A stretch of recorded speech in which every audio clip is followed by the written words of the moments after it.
maraming tao ngayon, parang sinasabihan sila ni Jesus na magbago. Sa case ni Zacchaeus, hindi siya sinabihan ni Jesus, magbago ka, Zacchaeus. So ang ginawa niya, nung nakilala niya si Jesus, kusang loob, tama yung term, kusang loob niyang ginawa. No? Dahil kapag mas napapalapit ka sa Panginoon, mas nakikilala mo siya, nararanasan mo yung pagmamahal niya, at kapag naranasan mo yung pagmamahal niya at nag-spend ka ng time sa Kanya, mas nakikilala mo siya.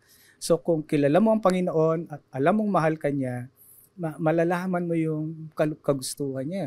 So kapag nalalaman mo yung kagustuhan niya, ito pala yung gusto ng Lord. So I'm willing to give up these things for Him. So yun ang nangyari kay Zacchaeus. Nung na-experience siya si Jesus, sabi niya, walang halaga pala itong kayamanan na ito.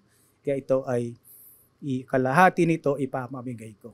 So nagkaroon ng kabuluhan yung buhay niya dahil sa nakilala niya si Jesus. So kung ganun yung mangyari sa mga Christians, mapapalapit tayo, patuloy nating ma-experience yung grasya, pagmamahal ng Diyos.